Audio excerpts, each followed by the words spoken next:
combat stuff is to shoot that combat stuff is. I mean, there's that whole outside Carrington. We do the tank coming through the hedgerow. Yeah.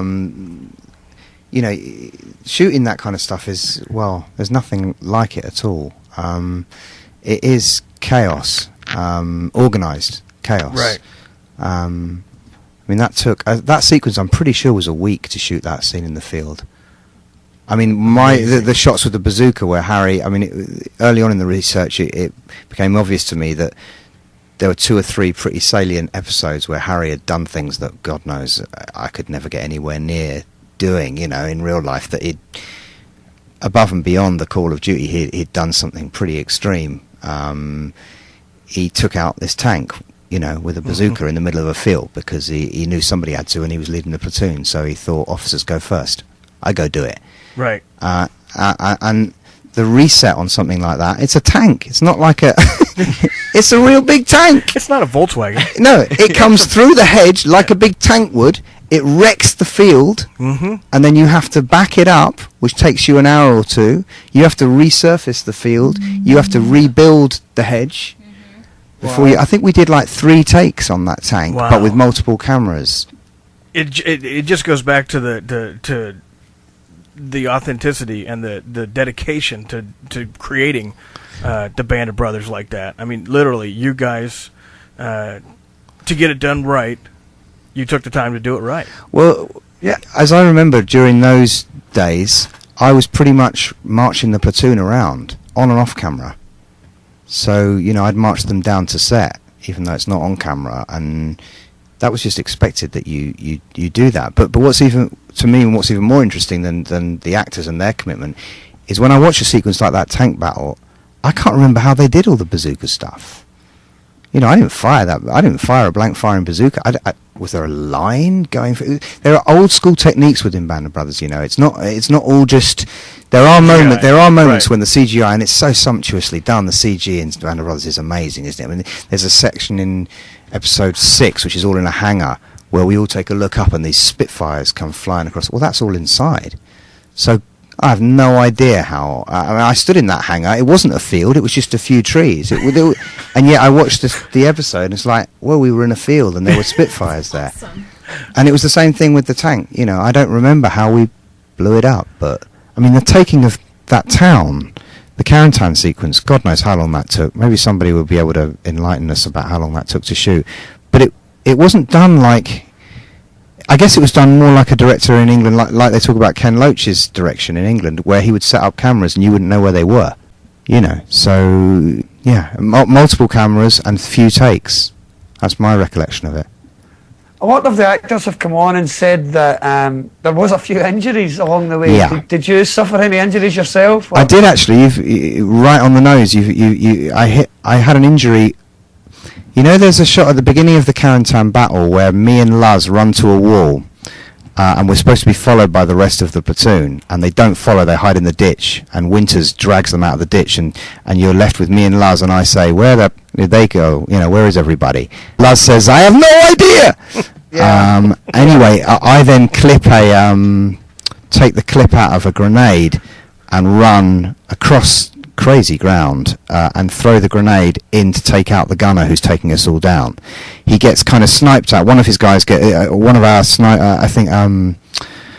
Shifty Powers takes out the gunner, but there's another guy there who grabs the gun within the doorway, and he's still firing on our men. So Harry, it's there to be read in Band of Brothers in the book, in Ambrose's book, took a grenade out, ran across a patch of enemy ground, threw a grenade into the building, ducked under the window, took out the gunner. That's one take, because I hurt myself. And it's great. Listen, I'm very pleased it was one take and that I hurt myself. What happened? But, well, you can't rehearse it. Not really. Right. That feeling, you know, all I'm aware is clearly it's not my grenade that is going to explode. But I unclick the grenade, take the pin out, run. I have to make sure I get the sequence right, you know, in terms of taking the fingers off the grenade, getting the hand back. I was scared and shocked in the take as I sort of ran for it. I just needed to get it in the window and then get under the window by the time the explosion happens. It would be no good me unclipping it, throwing it in the window, standing up, saying, "Aren't I wonderful?" Boom, and getting, I've got to hit the deck. And Dale was there when we shot that. And Dale, I think his advice was pretty much just get it done, son. So I did at speed, and as I remember, Mikhail had set up a camera inside where the gunner was, right back and to the side. There's a profile shot of me running behind me from the wall. I mean, I think maybe 3 or even 4 cameras on it. But the truth is, I can't remember what the injury was, but I hit the deck hard. I hit the knee. That's what it was. I fell, and you can see my hat fall off during the shot. I didn't actually fall completely off because I managed to get my hand up. But it's that chaos that I was trying to talk about earlier that I wanted, and that a lot of us, I don't know whether, I think we all wanted that to show, because that's how, that sequence that you see, it just happens once. And of course that's the only time it happened for Harry. So now you know, when you see me hit the deck under that window, I'm hurting. That's actual pain we're witnessing right there. Only actors' pain, though, all right? And pain thresholds aren't the same for men anyway, and for actors anyway.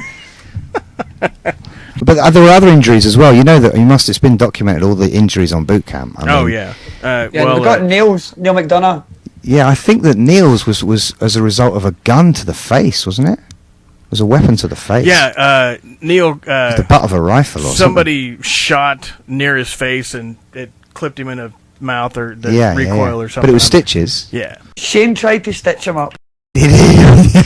Yeah. And then they took him in and got somebody real to do it. Actually, I would have trusted Shane to have a go at that. He was well involved. He was, Poor Shane was having a breakdown. He was getting told to do it. And he's like, I'm not a real doctor. Wasn't he fantastic in the series, though? God. He was great right here on Black Sky Radio. Yeah, I listened to his one, actually. Yeah, he's a lovely guy. Maggie from North Carolina wanted to know if you had any Shane stories. Shane stories. Ooh. Well, actually, the Shane story I have is, again, one of those shots that didn't make the cut that much, actually, which was after... Although it took a while to shoot it, after Harry has been injured and he's actually put on the front of a Jeep, and you see Shane and I think it's very silhouetted and very dark, rushing towards that church where, at the end of the episode, where he loses that relationship with the nurse character there.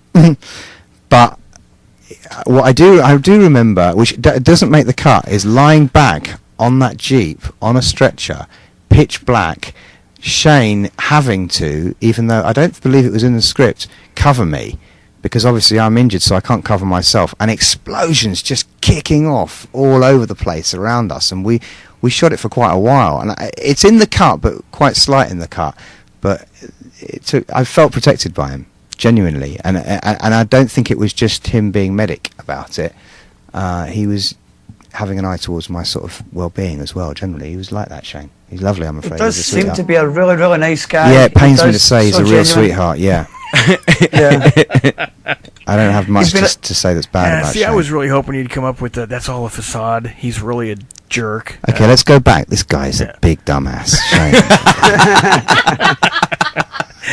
The next time I see him, I'm going to stick a pen in his ear and wiggle it. I'm going to take out all my goldfish frustration on Shane. Exactly. Right there. Bring it, Shane. No, he's lovely.